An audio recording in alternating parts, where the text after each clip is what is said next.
এরাও মানুষ সিনেমার প্রযোজক সাই প্রকাশকে রীতিমতো ধুয়ে দিলেন এবার অভিনেতা জিতু কামাল।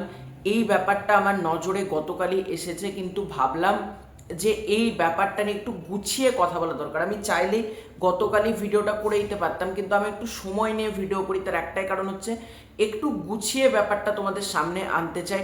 মানে কোনো কিছু যাচাই না করে ভুল ভালোভাবে তো ভিডিও প্রেজেন্ট আমি কখনো করি না, আর ভবিষ্যতেও করবো না। সেক্ষেত্রে সামান্য একটু লেট হচ্ছে এই খবরটা করতে। তো আজকের এই ভিডিওতে পুরো ব্যাপারটা নিয়ে আলোচনা করব।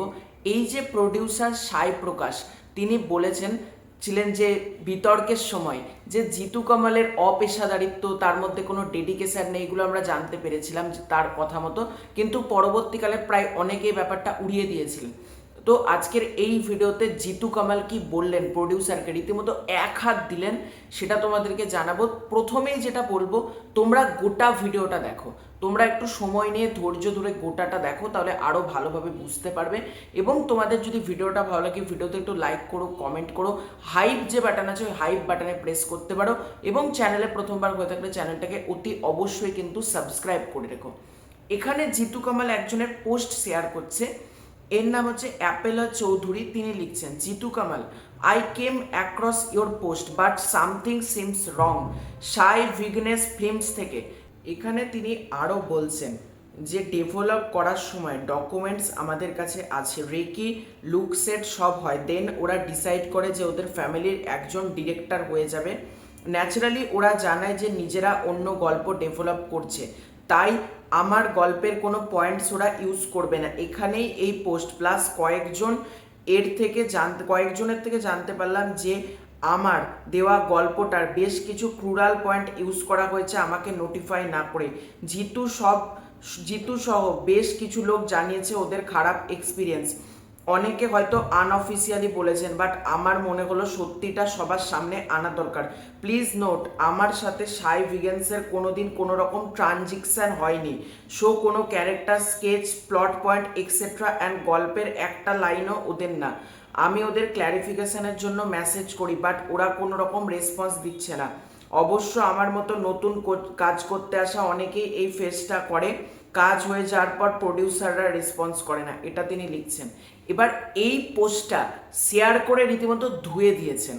দেখো, এটা সত্যি করে প্রডিউসারের অন্যায়, কারণ আজকে যিনি গল্পটা লিখছেন তার গল্পটা চুরি করার রাইটস কিন্তু প্রডিউসারের নেই।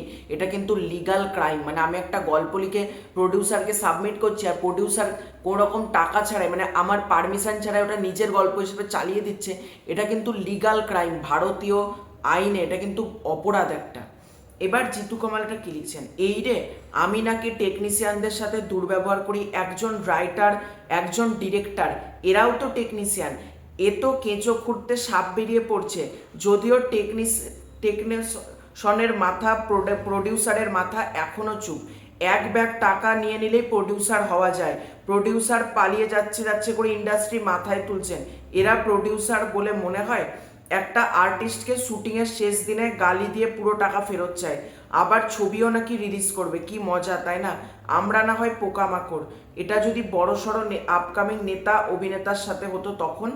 এটা জিতু কামাল ডাইরেক্ট ধুয়ে দিয়েছে, মানে বেশি কিছু লেখেনি, লিখেছে এক ব্যাগ টাকা নিলেই কি প্রডিউসার হওয়া যায়। আজকে অনেকে মনে করে যে আমার কাছে টাকা আছে, আমি প্রডিউসার হয়ে যাব, কিন্তু জিতু কামাল যেভাবে ধুয়েছে, মানে এত ভদ্রভাবে, এবং রিলিজের সময় গালি দিয়ে জিতু কামালকে বলছে কাজ করতে হবে না, আবার ছবি অন্য কাউকে ডাবিং করে রিলিজ করবে। হোয়াই? আমি পারমিশন দেবো যে আমার ভয়েসে অন্য কেউ কাজ করবে? মানে এটা কি ধরনের? আজকে জিতু কামাল একেবারে সঠিক ডিসিশন নিয়েছে যে প্রডিউসারের নামে মানহানির মামলা করেছে, একেবারে সঠিক ডিসিশন। ভাই, তুমি আমার পারমিশন ছাড়া আমাকে কাজ থেকে বলছো কাজ করতে হবে না, আবার আমি এতদিন ধরে পরিশ্রম করলাম বলছো অন্য কাউকে দিয়ে ডাবিং করিয়ে ছবি মুক্তি দেবো, আমার পারমিশন নেবে না যে আমার ভয়েসে অন্য কেউ কাজ করবে কিনা? এটা তো আরো বড় ক্রাইম। এটা জিতু কামাল সবার সামনে এনেছে, আমার এতটা ভালো লাগলো, রীতিমতো প্রডিউসারকে ধুয়ে দিয়েছে। এরকম জিতু কামাল মাঝে মধ্যে আমার মতে উচিত এবার ধুয়ে দেওয়া। মানে চুপচাপ থাকলে না অনেকে পেয়ে বসে, অনেকে মনে করে চুপচাপ ভাই খোঁচায়, অনেকে ভাবে চুপচাপ থাকলে কোনো শত্রু নাই, কিন্তু চুপচাপ থাকলে কিন্তু মানুষ মানে আরো সুযোগ পায় যে একে একটু খোঁচায়, এর এগেনস্টে চলে যায়, একে নিয়ে আরো চারটে বাজে কথা মার্কেটে ছড়িয়ে দিই। সুতরাং জিতু কামালের পোস্টটা একেবারে সঠিক বলবো আমি পোস্ট করেছে। তো তোমাদের এই পুরো ব্যাপারটাকে কেন্দ্র করে কি মতামত কমেন্ট করে জানিও। খুব শীঘ্রই দেখা হচ্ছে নতুন কোনো ভিডিওতে, ততক্ষণের জন্য বাই বাই।